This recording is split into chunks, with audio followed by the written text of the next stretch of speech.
Hey, should I charge fixed fees or hourly rates? This is one of the questions I get asked most often as a business mentor. And here's the thing, if you're asking this question, then you're already behind where you need to be.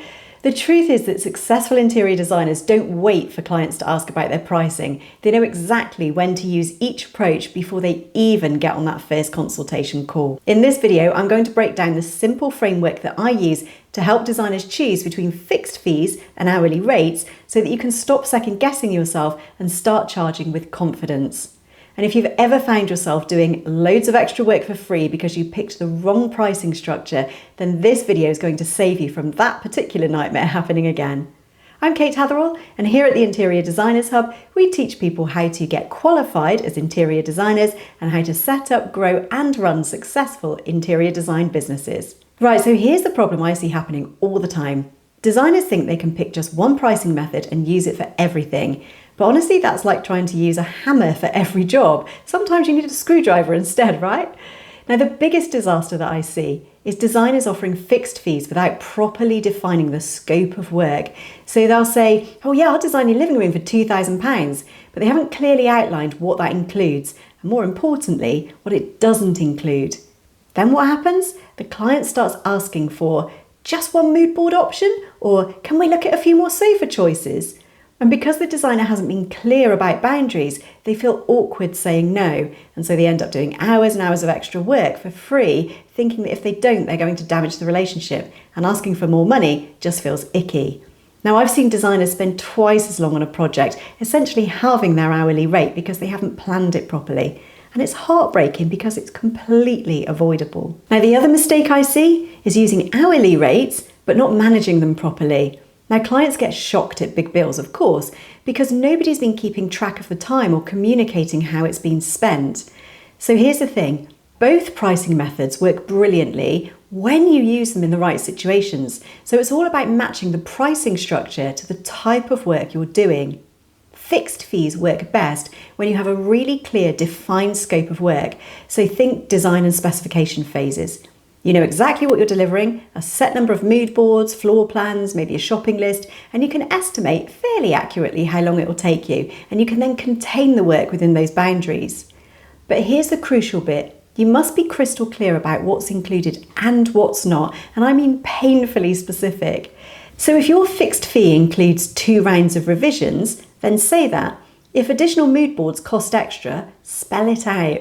If site visits aren't included, make that obvious. The beauty of fixed fees is that clients know exactly what they're paying up front. There's no bill shock and you can plan your cash flow accordingly. But only do that when you're confident that you can stick to the project scope. Now, hourly rates are perfect for more ad hoc work, so things like perhaps procurement or project management or ongoing consultation. Now, this is where the scope can be harder to define because you're essentially reacting to what comes up during the project.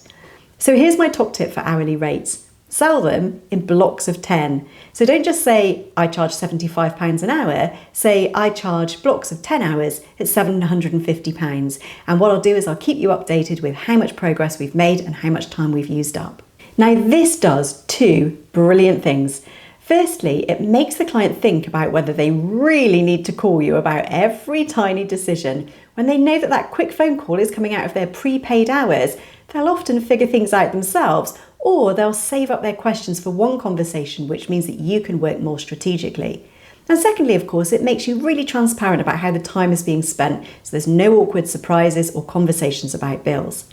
So when's the right time to use each approach?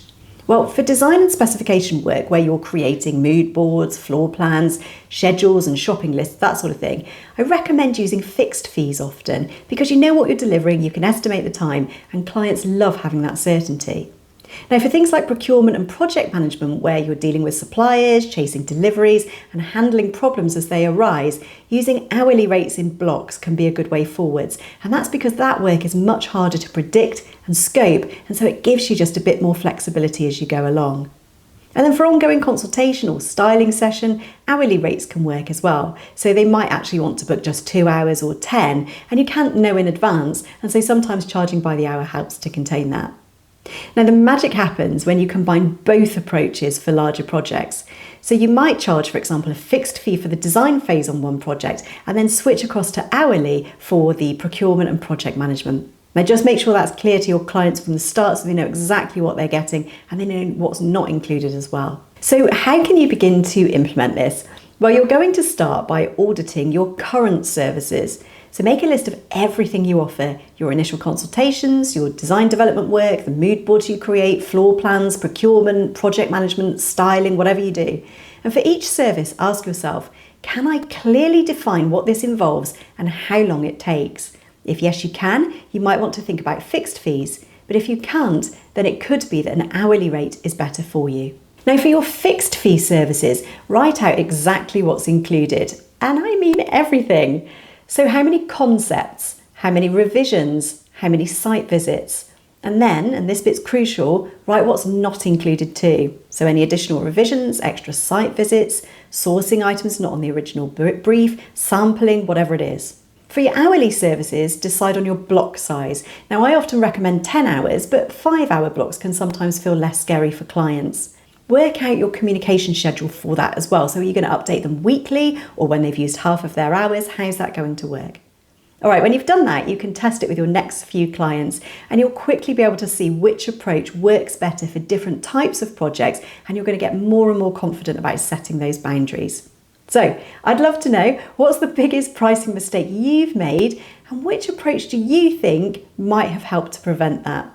And if you want to go deeper into pricing strategies that actually work and developing your own pricing strategy, then I've got something perfect for you. Check out our free pricing mini course. It's absolutely packed with information and worksheets to help you to understand your pricing, to price with confidence, and to stop undervaluing your expertise. And all you need to do is comment pricing to be sent a link. Now, if you've enjoyed this video, don't forget to like it and make sure that you've subscribed to our channel. I'll see you next time.